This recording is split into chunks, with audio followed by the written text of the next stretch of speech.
Detail చూస్తే తెలంగాణ భవన్లో కేటీఆర్ మాట్లాడుతున్నారు. లైవ్ లో చూద్దాం.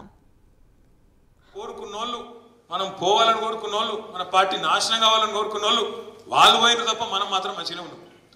2 ఎలక్షన్లు తెలంగాణ వచ్చినాక మననే గెలిపించారు ప్రజలకు మనం రుణపడి ఉండాలి. 10 ఏళ్ళు మనకు అవకాశం ఇచ్చింది. వాళ్ళకు రుణపడి ఉండాలి.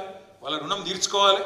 రుణం తీర్చుకోవాలంటే తప్పకుండా ప్రతిపక్షంలో ఉన్న వాళ్ళకి సేవ చేస్తూనే ఉండాలి. ప్రజల తరపున కొట్లాడుతూనే ఉండాలి. కాంగ్రెస్ పార్టీ ఏవైతే హామీలు ఇచ్చిందో అమలు చేయకపోతే ఈ చింతపండు అవుతుంది అన్నట్టు బ్రహ్మాండంగా ప్రజల తరపున వాళ్ళని చైతన్యం చేసి నడిపిస్తూనే ఉండాలి. తొందరలో పార్టీ కూడా కార్యక్రమాలు ఇస్తుంది. మనం ఆగినాం ఇన్ని రోజులు, ఎందుకంటే ఎగిరిత పడద్దు, తొందర పడద్దు, బాగుండదు అని ఆగినాం. కానీ నాకు తెలిసి రాబోయే కొద్ది రోజుల్లోనే మన పార్టీ పెద్దలు, మన అధ్యక్షులు కేసీఆర్ గారు కూడా నియోజకవర్గాల వారీగా అందరికి టైం ఇస్తా అని చెప్పింది. రాజన్న ఒక మాట అన్నాడు, మా గన్పూర్లను కలవాలని. ఫస్ట్ మీ గన్పూర్లో తీసుకుపోతా. ఆ మాట నేను ఇస్తున్నా. మొదలు మీతోనే మొదలు పెడదాం. ఎందుకంటే ఉప ఎన్నిక వచ్చేది ఉన్నది. తప్పకుండా ఆడ మనం యుద్ధానికి సన్నద్ధం కావాల్సిన అవసరం ఉన్నది. రాజేశ్వర రెడ్డి గారితో, రాజన్నతో నా రిక్వెస్ట్, మీరు అందరినీ తీసుకొని రండి. ముఖ్య నాయకులను ఒక 500-600 మంది అయినా సరే, 1000 మంది అయినా సరే, మీకు దగ్గరనే ఉంటుంది. మంచిగా సార్ ఇల్లు కూడా, కాబట్టి రండి. సార్ పొలం చూసినట్టుంటుంది. అందులో కూడా ఏదో బంగారం దాచిపెట్టినట్టు చెప్పి ఈ రోజు ఇలా అడవి చూస్తే మన వాళ్ళందరూ పశాన్ అవుతారు. గిల్లుంటుడా కేసీఆర్. మరి ఇక ఎట్లుంటుంది కథ అంటే కొన్ని చెప్పుంటే సిగ్గుపోతాయి. ఏమన్నారే ప్రగతి భవన్ గురించి? అందులో బంగారం బాత్రూంలోనే అన్నారు. తర్వాత అందులో బుల్లెట్ ప్రూఫ్ ఇంకేదోనే అన్నారు. 150 రూమ్లునే అన్నారు. నేను మొన్న బట్టి గారిని అడిగిన, అలానే ఉంటాడు ఆయన. అన్న మరి ఎన్ని రూమ్లునే జర చూపెట్టకపోయినావు ఒకసారి అందరినీ విషయాన్ని అడిగిన.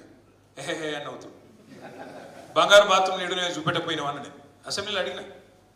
ఇక ముఖం ఇటు తిప్పుకొని అటు తిప్పుకొని అవతల పడతాడు. అంటే ఎన్ని గలీజ్ ప్రచారాలు చేసిరంటే, ఉన్నాయి లేనట్టు, లేని ఉన్నట్టు. ఒక్కటి కాదు, మా చెల్లె చెప్తుంది లంక బిందెలని. ఎంత ఎట్లా తయారంటే, ఇదే రేవంత్ రెడ్డి, ఎవడో కాదు, ఇదే రేవంత్ రెడ్డి మనం పాత సెక్రటేరియట్ కులగొట్టి మంచిది కడదామనుకొని ఒకటి తెలంగాణ వచ్చింది. తెలంగాణకి ఇలా షాన్ లెక్క కట్టాలి ఒకటి. కేసీఆర్ గారు ఒక మంచి ఆలోచనతో, ఎందుకంటే గవర్నమెంట్ లెవెల్ పర్మనెంట్ కాదు. ఎవరో ఒకసారి ఒక అవకాశం ప్రజలిస్తే వాళ్ళు దయదలిస్తే మనం ఉంటాం. తెల్లారు ఇంకోళ్ళని ఆశీర్వదిస్తే వాళ్ళు వస్తారు.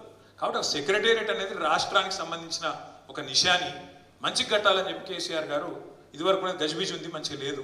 ఒక ఫైర్ యాక్సిడెంట్ అయితే కూడా అలా ఈ ఫైర్ ఇంజన్ తిరిగేందుకు కూడా సందు లేదు, దానికి ఫైర్ సేఫ్టీ ఇది కూడా లేదని చెప్పి, క్లియరెన్స్ లేదని చెప్పి ఒక మంచి సెక్రటేరియట్ కట్టాలని చెప్పి దాన్ని పాతదాన్ని కూలగొట్టాడు. దాని మీద ఎన్ని తిట్లు. అందులోనట కింద లంకె బిందెలు ఉన్నాయి, నేల మాలిగలు ఉన్నాయి. పద్మనాభ స్వామి గుడి, అనంత పద్మనాభ స్వామి గుడి కింద కేరళలో ఎట్లయితే ఉండేనో అట్లున్నాయి. కేసీఆర్ ప్రగతి భవన్కి వెళ్ళి కింద సొరంగం తవ్వి అలాగే పైసలన్నీ ఎత్తుకపోయినట్టు రేవంత్ రెడ్డి. నేను చెప్పేది కథ కాదు, ఇది అన్నాడు. అప్పుడు మరి మెదడు మోకాళ్ళలో ఉండేనా ఏడున్నా తెలియదు. కానీ రేవంత్ రెడ్డి, ఇదే రేవంత్ రెడ్డి కేసీఆర్ పోయి సొరంగం తవ్వుకొని కిందికెళ్ళి పైసలు ఎత్తుకుపోయినా అన్నాడు. ఏమన్నా పిచ్చోడనన్నా మంచోడనన్నా సరే అయిపోయింది. ప్రజలు అసంటోనే గెలిపించారు. ఇలా ఆయన ముఖ్యమంత్రి అయ్యిండు. ముఖ్యమంత్రి అయినాక ఆయనకి సోయికి వచ్చింది. ఇక్కడ నేను లంకె బిందులు ఉంటాయి అనుకొని వచ్చిన, ఇక్కడ లేవు అని ఇప్పుడు బాధపడతాడు. రేవంత్ రెడ్డి గారికి నేను చెప్పేది ఒకటే, మంది చేసిన పని క్రెడిట్ కొట్టుడు అల్కట్ పని. కేసీఆర్ ఉద్యోగాలు ఇస్తే నేను ఇచ్చినా అని చెప్పుకున్నాడు, అల్కట్ పని. ఇలా పోయి ఖమ్మంలో స్పీచ్ కొడతాడు రేవంత్ రెడ్డి గారు. కేసీఆర్ కంప్లీట్ చేసిన ప్రాజెక్ట్ సీతారామ ప్రాజెక్ట్. ఆ సీతారామ ప్రాజెక్టు 10 లక్షలు